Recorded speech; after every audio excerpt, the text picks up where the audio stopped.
Hi, welcome to BlackpoolUnlimited.com, and today we're going to look at a very simple presentation that will enable you to price your product right when starting your new business. So why do new businesses underprice in the first place? Well, it's quite simple really. When you're starting out, you don't really know what's going to happen, so it can affect people's confidence. They often think that to get themselves noticed, they need to do something pretty special. And that usually entails reducing prices, putting special offers on. Well, if you've done your research properly, you should know the demand in your area. You should know what your competitor's doing. You should know the true value of that product. And you should know what you're doing that makes you different from the other guy.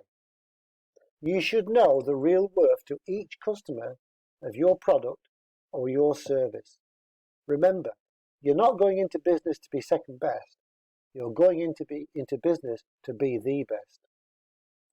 Don't undercut, don't lower your prices, and certainly not at the beginning of your journey. Ask yourself the question, would you have accepted a pay cut when you were working for somebody? No, you wouldn't. Cut price equals cut salary, and it's a road to ruin. The important thing to think about when you come to pricing is that pricing is only part of your proposition. Your overall image plays a vital part in that pricing structure. Unless you're working from home and you're just selling online on eBay or something, people will interact with you, and particularly if you've got a retail premises. Pricing should be consistent with all aspects of your product or your service. Packaging, letterheads, after-sales service, what your website looks like, the ambience, the decor of your premises. Yeah, there's nothing worse than having a shop or a retail unit that the paint's not looking good, your staff aren't well presented, and you have a couldn't care less attitude. It's important when we're doing pricing that we consider overhead. Yeah, back to a few seconds ago, unless you're working from home and the only overheads are where you live, you do need to consider everything in pricing, and we're going to look at that in a few moments' time.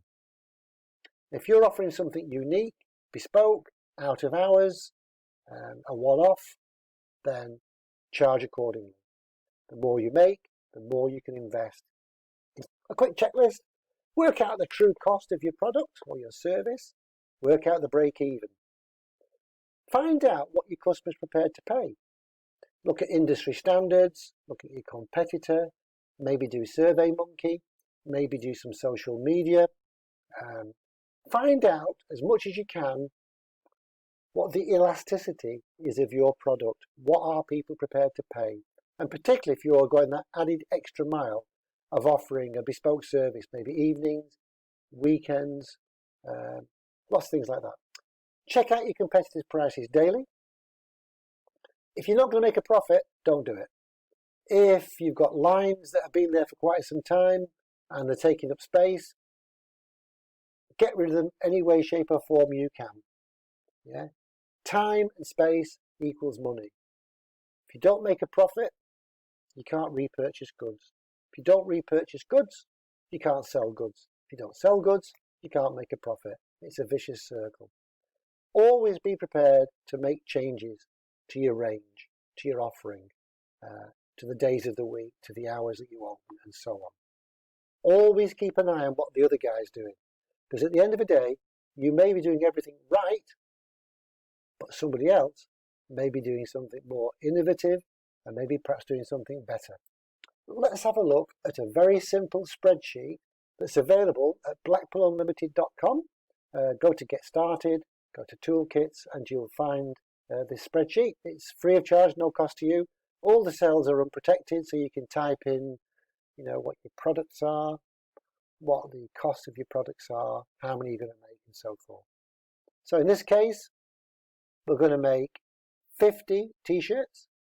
We're going to pay £3 a t-shirt, 50p for a logo, 50p for a label, £1 for packaging, and £3 for someone to sew the labels and the logos onto the t-shirt. £400 50 t-shirts, £8 a piece. And if I wanted to charge £20 a t-shirt, that would give me a profit margin of 60%. Yeah, very simple. And if I was doing that from my home, I had no overheads, then that's the margin that I could make. But let's have a look at a separate thing whereby we have premises. Okay, second sheet. Here we are looking at the various overheads that we might have in a typical retail premise. So we've got to have some insurance, got to be legal, we've got to make sure that we're trading responsibly. So let's buy some insurance. We need light, heat and power. We want some marketing money, maybe some leaflets, posters and things. Got a little old van, I need to deliver stock perhaps.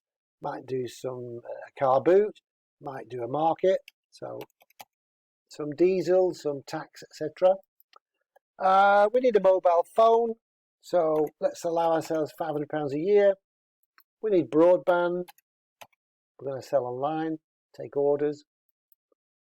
I'm slightly off town centre. I'm off the main road, so rent won't be too bad. Let's say £5,000 a year.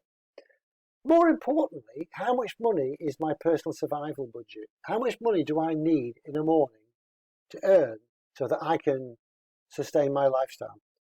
Now, minimum wage is about £15,000, give or take. So if you add all those together, my total overheads are just over £23,000. And from slide 1, you'll have seen we made a margin of 60%.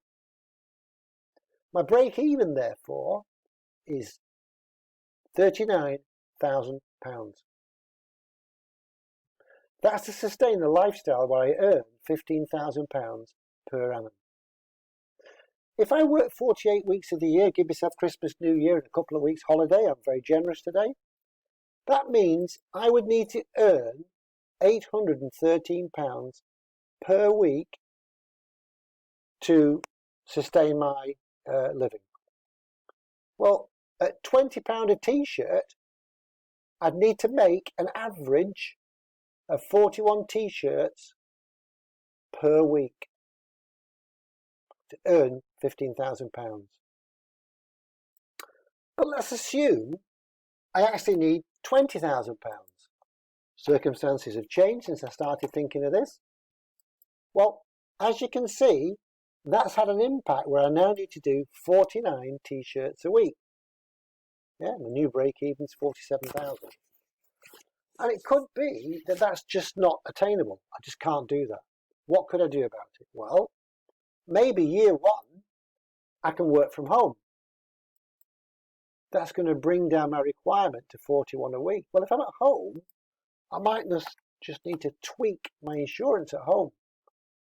And I might want to make a contribution towards my utilities. I would now need 39 t-shirts per week to earn £20,000. It's a very simple spreadsheet. It enables you to put your own numbers in, look at different scenarios. Yeah, you might need to purchase a van, so you might want to put some extra money in there. You might want to spend more on marketing. But what this does, it gives you a realistic number for what you need to do each week, every week, to make that profit to earn a living. So there you have it. Always do your research, never undersell, charge the right price, make sure your image matches your price. Always think of overheads, cut your costs wherever you can. And by doing this before you start, you have a far more realistic chance of earning a living and making sure your survival budget is met. This has been Jeff from BlackpoolUnlimited.com, the Get Started team. For more information, please visit our website. You have a contact sheet there, and if you fill in your details, send them off. One of us will get back to you. We're here to help you in Blackpool, and I hope you found that useful. All the best.